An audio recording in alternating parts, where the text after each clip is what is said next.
नमस्कार दोस्तों, आज की इस प्रेरणादायक कहानी में हम जानेंगे उस व्यक्ति की यात्रा जिसने अपने जीवन का सच्चा उद्देश्य खोज लिया, भगवान गौतम बुद्ध।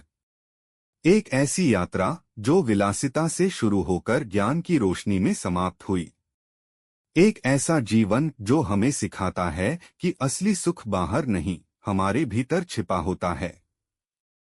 राजकुमार सिद्धार्थ का जन्म बहुत समय पहले कपिलवस्तु राज्य में एक राजकुमार का जन्म हुआ, सिद्धार्थ गौतम। राजमहल में जश्न था क्योंकि भविष्य का राजा जन्मा था। उनके पिता राजा शुद्धोधन ने भविष्यवाणी सुनी कि यह बालक या तो महान सम्राट बनेगा या महान सन्यासी। राजा ने तय किया कि सिद्धार्थ को कभी दुख, बीमारी या मृत्यु जैसी चीजों से परिचित नहीं होने देंगे। महल में केवल खुशियां, संगीत, सुंदरता और आनंद का माहौल रखा गया। महल के भीतर की जिंदगी। सिद्धार्थ बड़े होते गए। उनके पास सब कुछ था, वैभव, प्रेम, परिवार और यश।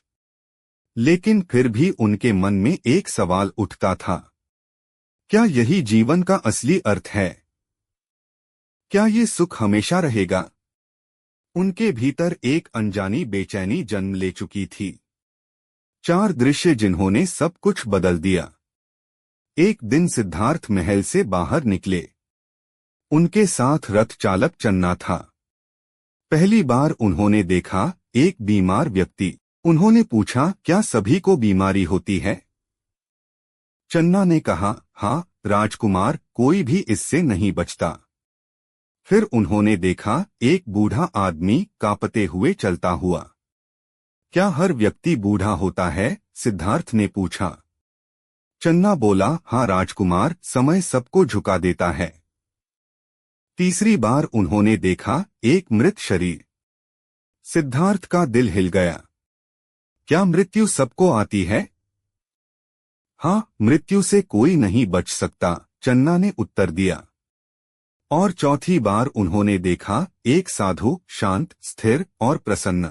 सिद्धार्थ ने सोचा, इस साधु के पास न धन है न राजपाट, फिर भी यह इतना शांत कैसे है? उसी क्षण उनके मन में एक संकल्प जगा, मुझे भी सत्य की खोज करनी है। मुझे जीवन का अर्थ जानना है। त्याग की रात। एक रात जब पूरा राजमहल सो रहा था, सिद्धार्थ ने अपनी पत्नी यशोधरा और पुत्र राहुल को अंतिम बार देखा। उनकी आंखों में करुणा थी, लेकिन हृदय में दृढ़ निश्चय। वे महल छोड़कर निकल पड़े। राजसी वस्त्र उतार दिए, केश काट दिए और बन गए एक सन्यासी। उनकी यात्रा शुरू हुई, सत्य की खोज की यात्रा। सत्य की खोज। सिद्धार्थ ने कई गुरुओं के पास जाकर ज्ञान सीखा। योग, ध्यान, तपस्या, सब कुछ किया। कभी इतने कठोर तप में लीन हो गए कि भोजन तक छोड़ दिया। पर एक दिन उन्हें एहसास हुआ, न अति विलास में सत्य है, न अति तप में।